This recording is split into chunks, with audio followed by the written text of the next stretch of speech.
Welcome to this explainer. Today, we're taking an architectural tour of a pretty groundbreaking new constitutional blueprint, one that aims to perfectly merge human wisdom with 24/7 artificial intelligence. We're going to be unpacking the official statutes of the II Live ecosystem.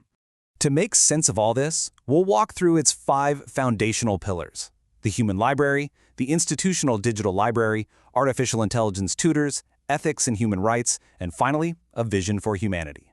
All right, Section 1, the human library, the living heritage of knowledge. Let's just dive right into the deeply human core that actually powers this entire educational institution. So Chapter 6 totally redefines what a library even is. Forget static paper pages just collecting dust on a shelf. Instead, knowledge is stored in what they call living books. Basically, these are actual human experts, and their real-world experiences are treated as constantly evolving masterpieces, or living works. You're not just consuming old data, you're tapping into a living, breathing heritage of shared knowledge. And honestly, the brilliant part is this doesn't just stop at the local level. Chapter 8 takes this exact concept and expands it into a massive world network of living books. These people aren't locked away in some ivory tower. They're actively out there applying their knowledge globally to strengthen our collective understanding. It's super fascinating to look at how the institution compares to the people on the ground. The institution itself, the human library, provides the framework. It facilitates intergenerational learning, preserves knowledge, and strengthens mentoring. But the world network? That's the people rolling up their sleeves to actually guide the learning, share those real experiences, and inspire totally new works. It's this perfect partnership between structure and human action.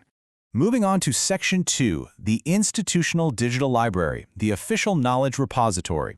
Think of this as the digital brain of the ecosystem where all that magnificent human knowledge is officially locked in and secured.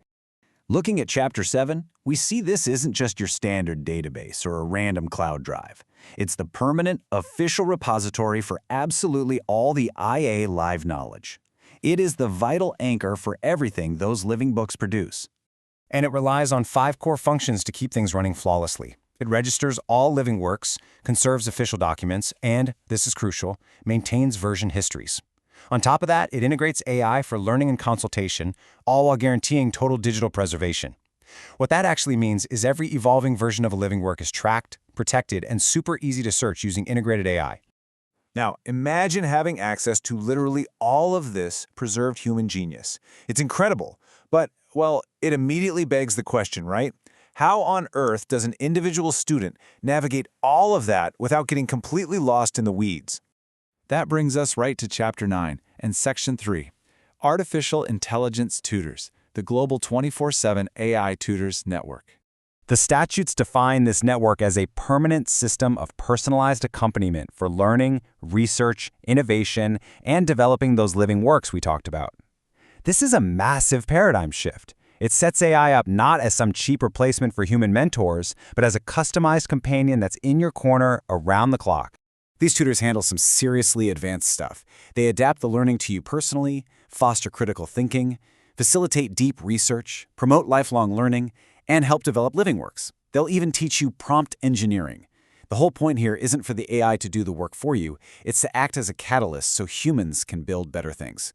We gotta be realistic, though. With this level of advanced AI integration mixed with deeply personal human knowledge, we absolutely need strict guardrails. So how do we actually guarantee the responsible use of this incredibly powerful tech?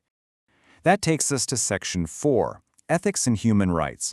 Specifically, the Council of Ethics, Human Rights, and Integrity. This is the governance body that ensures the technology actually serves us ethically. Chapter 10 outlines that this council is essentially the ultimate protector. They promote ethical principles, fundamental rights, and the responsible use of AI and emerging technologies. Basically, they're the moral compass of the entire II Live ecosystem. They do this through 5 main functions: issuing ethical recommendations, analyzing complex institutional cases, promoting scientific integrity, protecting human rights, and driving responsible AI governance. As this tech evolves at breakneck speed, this council is there to make absolutely sure our fundamental human dignity and academic honesty remain rock solid. And finally, Section 5, a vision for humanity, the ultimate purpose of IA Live. Let's look at how all of this builds to the concluding final declaration of the statutes. There's a quote here that just perfectly hits the nail on the head. It mandates that we ensure knowledge, education, and innovation develop through transparent, collaborative institutions oriented towards serving humanity, preserving the autonomy of learning, the dignity of people, and the permanent evolution of living knowledge. I mean, that really says it all, right? It's about building a framework where technology scales what we can do, but serving humanity and protecting the learner's autonomy are always the top priorities. The AI serves the human, not the other way around. So as we wrap up this explainer on the IA Live framework, it's clear we're looking at a totally new frontier for education. Think about it. In a collaborative ecosystem where books are actually alive, and AI literally never sleeps, how will your own knowledge evolve?